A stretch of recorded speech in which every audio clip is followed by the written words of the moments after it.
بسم اللہ الرحمن الرحیم۔ میرا نام راشد نجفی ہے۔ مولا حسین علیہ السلام کے عزادار پرندے کے بارے میں۔ الو کو عربی میں البوم، فارسی میں چغد، ہندی میں الو کھوست، گہکو انگلش میں اول اور اردو میں الو ہی کہتے ہیں۔ مشہور پرندہ ہے جو نگاہ کی کمزوری کی وجہ سے دن کو باہر نہیں نکلتا۔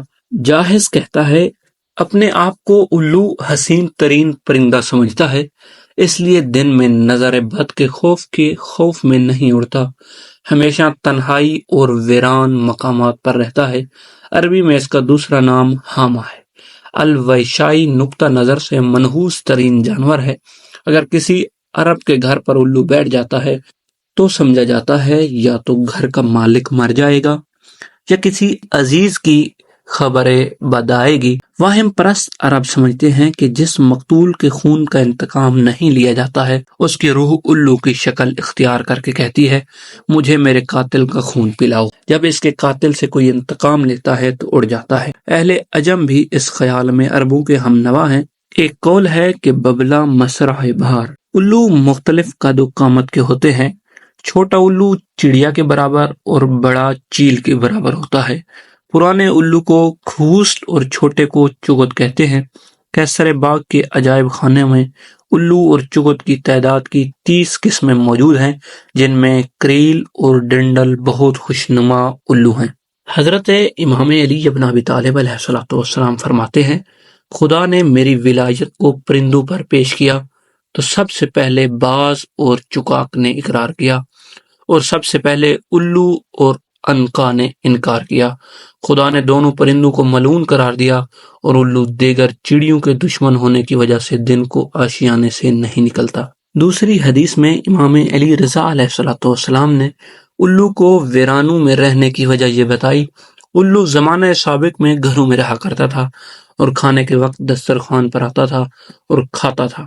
جب امام حسین علیہ السلام شہید ہوئے تو اس نے آبادی سے نکل کر ویرانوں، پہاڑوں، جنگلوں میں سکونت اختیار کی اور کہا تم لوگ بدترین امت ہو، تم نے پیغمبر اکرم کے فرزند کو شہید کر ڈالا، میں تم سے مطمئن نہیں، کہیں تم مجھے بھی قتل نہ کر دو۔ امام جعفر صادق علیہ السلام سے منقول ہے کہ جب سے امت نے امام حسین کو شہید کیا الو دن کو نہیں رات کو نکلتا ہے۔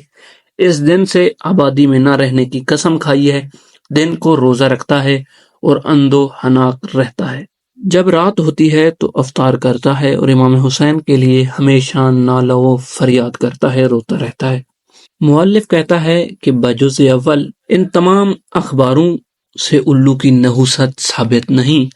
ممکن ہے ولایت علی کے انکار کی وجہ سے اسے ایسا سمجھا جاتا ہو، لیکن ان کی اولاد کے قتل پر ہمدردی ہو سکتا ہے اس پر سبقت حاصل کر گئی ہو اور اب یہ پرندہ ایک مقام رکھتا ہو۔ علامہ ابن شہر آشوب مرندرانی مناقب آل ابی طالب میں فرماتے ہیں ہمارے چنے ہوئے پرندے 5 ہیں، زاغی، کبوتر، سفید کبوتر، چقاؤ، ہدہد اور الو، جس کی غیر آباد مقامات پر رہنے کا سبب یہ ہے جب امام حسین علیہ السلام قتل کیے گئے تو اس نے وہ منظر دیکھا اور کہا اب میں تم میں نہیں رہوں گا جس نے پیغمبر زادہ علیہ السلام کو مار ڈالا۔ تب سے پرانے کھنڈروں میں سکونت اختیار کیے ہوئے ہے۔ امام حسین علیہ السلام نے فرمایا الو کہتا ہے لوگوں سے دوری اختیاری کرنا مجھے سب سے زیادہ مانوس ہے۔ عرب کے مرثیہ گو شعراء نے آل رسول کے گھروں کی ویرانی پر اظہار افسوس کرتے ہوئے کہا جن گھروں سے نماز کی صدائیں آتی تھیں وہاں الو کے آشیانے ہیں۔ الو کو خواب میں دیکھنے کی تعبیر یہ بتائی جاتی ہے کہ اسے عزائے امام حسین علیہ السلام کی توفیق ہوگی، نوحہ و شیوان امام علیہ السلام میں وقت گزرے گا، اور احادیث میں گھروں سے نکلتے وقت الو کا بولنا مبارک سمجھا گیا ہے۔